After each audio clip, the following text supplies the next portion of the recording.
बिस्मिल्लाहिर्रहमानिर्रहीम। अस्सलाम वालेकुम दोस्तों, उम्मीद करता हूँ आप खैरियत से होंगे। मुअज़्ज़िज़ नाज़रीन इकराम, मेरा नाम मोहम्मद नासिर जोया है और मैं Zoya real estate and marketing Bahria town phase 7 Islamabad से आपकी खिदमत में हाजिर हूँ। मुअज़्ज़िज़ नाज़रीन इकराम, आज की इस वीडियो में हम DHA वैली इस्लामाबाद को आपके साथ डिस्कस करेंगे और कोशिश करेंगे कि उन तमाम सवालात को इस वीडियो का हिस्सा बनाएँ जो हमारे व्यूअर्स ने मुख्तलिफ वीडियोज़ के कमेंट सेक्शन में या कॉल करके हमें पूछे थे। उम्मीद करता हूँ आज की ये वीडियो आपके लिए इंफॉर्मेटिव होगी। हमारे वो दोस्त जो अभी तक हमारे इस चैनल के ऊपर नए हैं या जिन्होंने अभी तक हमारे इस चैनल को सब्सक्राइब नहीं किया, उनसे दरख्वास्त करूँगा कि हमारे चैनल को सब्सक्राइब कर लें और साथ लगे बेल नोटिफिकेशन को ज़रूर प्रेस कर लें ताकि हमारी हर आने वाली वीडियो आप तक बर वक्त पहुँचती रहे। बढ़ेंगे आज के टॉपिक की तरफ। मुअज़्ज़िज़ नाज़रीन इकराम, सबसे पहले जो हमसे क्वेश्चन पूछा गया कि गुज़श्ता 1 से 1.5 माह के अंदर जो DHA वैली की कीमतों के अंदर तेज़ी आई है, क्या आने वाले दिनों में ये कीमतें वापस अपने साबका रेट्स के ऊपर जा रही हैं? अगर हम बात करें बैलेट फाइल्स की, तो बैलेट प्लॉट्स जो हैं, बैलेट प्लॉट्स की जो कीमतें हैं, ये आने वाले दिनों में आपको मज़ीद बेहतर होती हुई नज़र आएंगी। उसकी बुनियादी वजह ये है कि इस वक्त DHA वैली के तमाम ब्लॉक्स के अंदर जो फर्स्ट बैलेट पोजेशन लेटर वाले प्लॉट्स हैं वो ऑन ग्राउंड तैयार पड़े हैं और DHA आने वाले वक्त में किसी भी वक्त पोजेशन की तरफ बढ़ सकता है। इसलिए जो बेल्टेड प्लॉट्स की कीमतें बढ़ी हैं वो तो आने वाले दिनों में कम होती हुई नज़र नहीं आ रही। हाँ, अलबत्ता जो नॉन बैलेट फाइल्स की कीमतें जो बढ़ी थी उनके अंदर छोटा मोटा अप डाउन आ सकता है। हमने अपने तमाम व्यूअर्स को शुरू में भी बताया था कि इस वक्त आप बैलेट फाइल्स परचेज करें, बल्कि हम डे फर्स्ट से यही बता रहे हैं कि बैलेट प्लॉट्स के अंदर अपनी इन्वेस्टमेंट करें बजाय इसके कि नॉन बैलेट फाइल्स के अंदर। मैं यहाँ पर यह बात भी वाज़ेह करता चलूँ कि गुज़श्ता 1-1.5 माह के अंदर जो तेज़ी आई है वो सबसे ज़्यादा तेज़ी बैलेट प्लॉट्स के अंदर आई है। अगर हम ये कंपैरिजन करें तो बैलेट प्लॉट जो फर्स्ट बैलेट 8 मरला है ब्लू बेल का, उसके अंदर तकरीबन 8 से 10 लाख रुपए की तेज़ी रिकॉर्ड की गई है। और अगर हम नॉन बैलेट 8 मरला फाइल की बात करें तो उसके अंदर तकरीबन 2 से 2.5 लाख रुपए की तेज़ी रिकॉर्ड की गई थी। नॉन बैलेट फाइल के रेट नीचे आ सकते हैं, लेकिन बैलेट प्लॉट्स के रेट आइंदा आने वाले दिनों में नीचे नहीं आएंगे। कुछ दोस्तों ने ये पूछा कि DHA होम्स और कमर्शियल्स की कीमतें क्यों नहीं बढ़ रही। जहाँ तक कमर्शियल्स का ताल्लुक है, पिछले 1 से 1.5 माह के अंदर कमर्शियल्स के अंदर भी 5 से 10 लाख रुपए की तेज़ी रिकॉर्ड की गई है। आज से कुछ अर्सा पहले आपको 80 लाख रुपए तक 4 मरला कमर्शियल बेल्टेड मिल जाता था, लेकिन इस वक्त आपको मार्केट के अंदर 90 से 95 या 1 करोड़ रुपए की ब्रैकेट में कमर्शियल मिलता है 4 मरला। और अगर हम ब्लू बेल की बात करें तो ब्लू बेल तो मार्केट के अंदर जो है वो 1 करोड़ से ऊपर की डिमांड में आ रहा है। इसलिए कमर्शियल्स की कीमतें भी बढ़ी हैं, ऐसी बात नहीं है कि कमर्शियल्स की कीमतें नहीं बढ़ी। जबकि DHA होम्स में कीमतें अगर हम देखें तो पिछले 1-1.5 साल में कम भी कोई नहीं हुई थी। DHA होम्स वाहिद प्रोडक्ट है, गुज़श्ता 1-2 साल की अगर हम बात करें या 3 साल की बात करें तो इसके अंदर बतदरीज इजाफा ही हो रहा है, इसके अंदर कमी कभी रिकॉर्ड हुई ही नहीं। जिस वक्त 8 मरला फर्स्ट बैलेट की कीमत 85 लाख रुपए थी, उस वक्त DHA होम्स 1 करोड़ 20 लाख रुपए का था। और आज जब 8 मरला फर्स्ट बैलेट ब्लू बेल की कीमत तकरीबन 54 से 55 लाख रुपए है, तो आज भी DHA होम्स जो हैं वो तकरीबन 1.5 करोड़ रुपए की ब्रैकेट में आपको मिलता है। तो DHA होम्स की कीमतें तो कम हुई ही नहीं थी, तो उन्होंने बढ़ना तो है ही, वो तो बतदरीज ऑलरेडी बतदरीज बढ़ रही है। तो ऐसा कहना कि DHA होम्स की कीमतें नहीं बढ़ रही तो ये गलत होगा। कई दोस्त ये पूछ रहे हैं कि डेवलपमेंट का काम इस वक्त DHA वैली के कौन कौन से सेक्टर्स में चल रहा है। DHA वैली के तमाम वो सेक्टर्स जो बैलेट के अंदर आ चुके हैं उन तमाम के अंदर डेवलपमेंट का काम तकरीबन चल रहा है। अगर हम सेक्टर ब्लू बेल से शुरू करें तो ब्लू बेल के अंदर जो 5वें और 6ठे बैलेट की फाइल्स हैं उनको इस वक्त आखिरी मराहिल में हैं उनकी डेवलपमेंट। सेक्टर रोज़ के अंदर अगर हम देखें तो काफ़ी ज़ोरों शोर से वहाँ पर डेवलपमेंट चल रही है। सेक्टर बोगनविला मुकम्मल तौर पर एक नया डेवलप सेक्टर है जिसके ऊपर इस वक्त डेवलपमेंट चल रही है। काफ़ी ज़्यादा मशीनरी भी वहाँ पर पार्क नज़र आती है। और इस वक्त सेक्टर लिली के अंदर बात करें तो सेक्टर लिली के अंदर भी रोड कनेक्टिविटी बनाई जा रही है। सेक्टर ओलियंडर के अंदर हम देखें तो सेक्टर ओलियंडर के अंदर भी डेवलपमेंट का काम चल रहा है।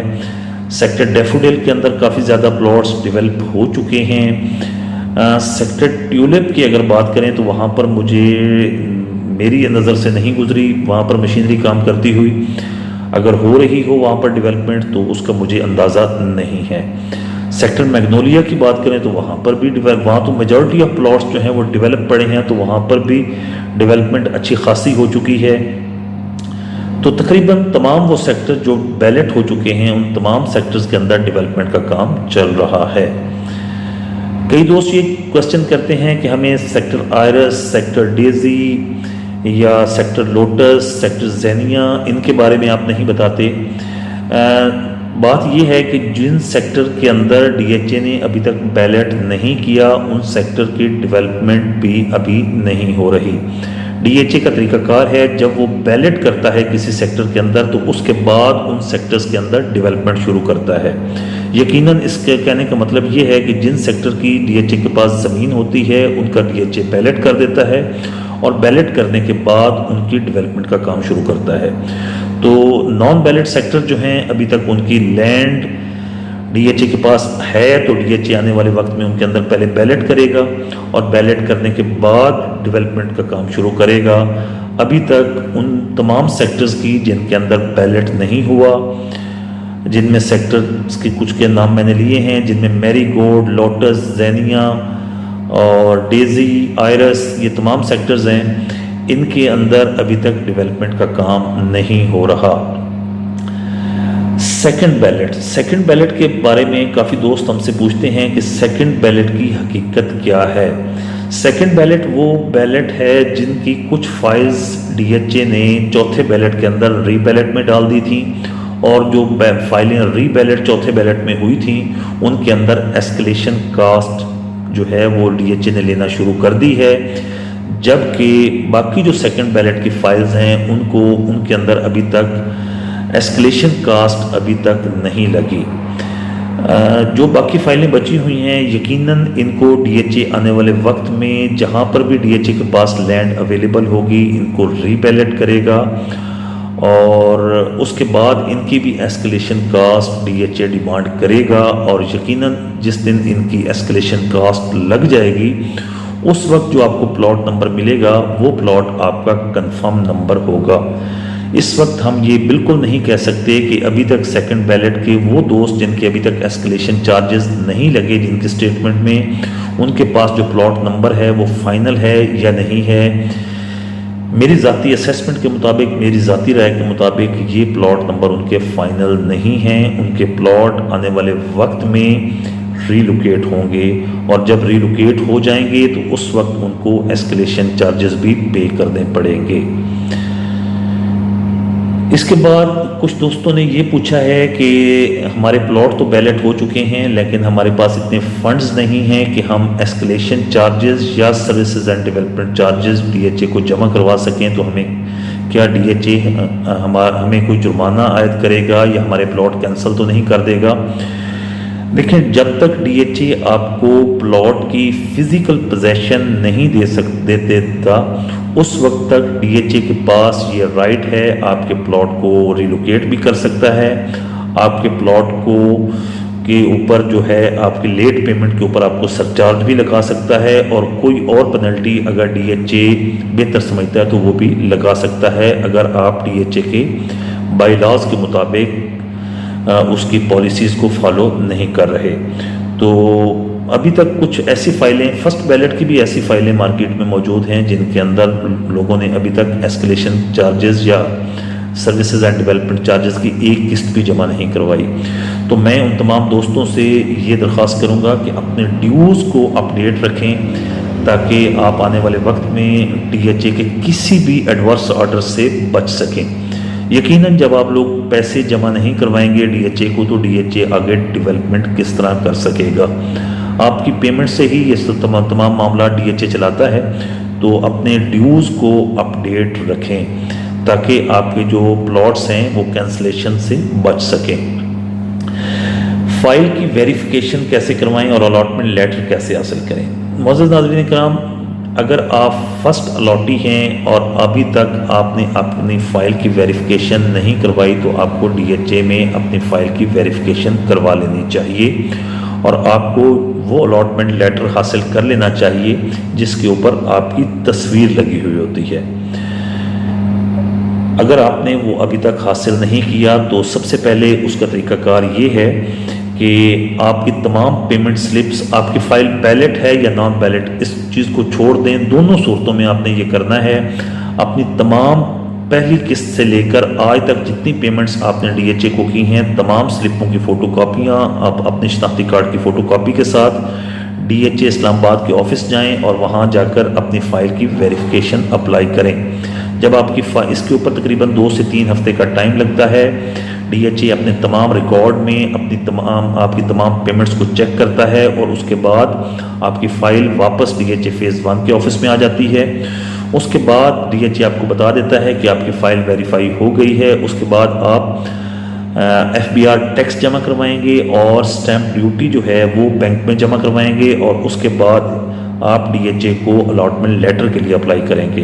तो विद इन 2 वीक्स DHA आपको आपका अलॉटमेंट लेटर आपको हैंड ओवर कर देगा। ये है DHA से अलॉटमेंट लेटर लेने का तरीकाकार। पोजेशन, फर्स्ट बैलेट के अलॉटीज़ को पोजेशन कब होगी? देखें, DHA के पास इस टाइम, जैसा कि वीडियो के शुरू में मैंने आपको बताया कि फर्स्ट बैलेट के जितने अलॉटीज़ हैं, तमाम के तमाम अलॉटीज़ के प्लॉट्स DHA के पास तैयार पड़े हैं और DHA को कोई माने नहीं है कि DHA इसके ऊपर पोजेशन नहीं दे। आने वाले वक्त में जो ही फर्स्ट बैलेट के अलॉटीज़ की पेमेंटें पूरी होंगी, आने वाले वक्त में DHA इनके ऊपर पोजेशन भी यकीनन दे देगा।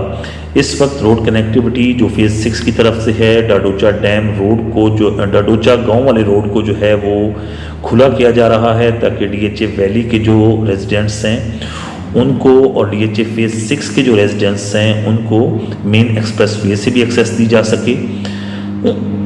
वेरी सून 2-4 माह में ये एक्सेस भी बिल्कुल ओपन हो जाएगी और इधर से भी आप DHA वैली को अप्रोच कर सकेंगे। कलर सैदा रोड से ऑलरेडी रास्ता है, तो कोई ऐसी इसमें दो राय नहीं है कि आने वाले 6-8 माह में DHA वैली के जो फर्स्ट बैलेट के अलॉटीज़ हैं उनको पोजेशन हैंड ओवर कर दी जाएगी।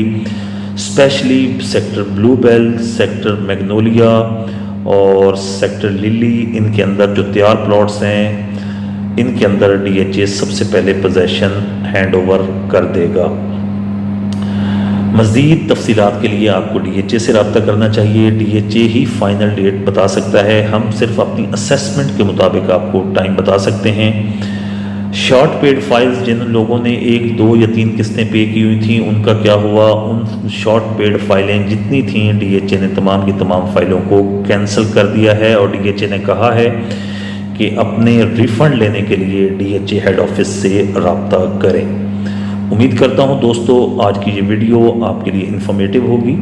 वीडियो अच्छी लगे तो वीडियो को लाइक कीजिएगा, चैनल को सब्सक्राइब कीजिएगा और अगर आप DHA वैली इस्लामाबाद के अंदर कोई चीज़ ख़रीदना या फ़रोख्त करना चाहते हैं तो आप स्क्रीन पर दिए गए हमारे नंबर्स पर हमसे कांटेक्ट कर सकते हैं या आपका कोई क्वेश्चन या क्यूरी है तो आप कमेंट सेक्शन के ज़रिए भी हमसे पूछ सकते हैं और हमारे दिए गए नंबर्स पर भी आप हमसे क्वेश्चन कर सकते हैं। इंशाल्लाह हम पूरी कोशिश करेंगे कि आपके क्वेश्चंस को बर वक्त रिस्पॉन्ड करें। आपसे मुलाकात होगी इंशाल्लाह अगली वीडियो में। जब तक के लिए अल्लाह हाफिज़।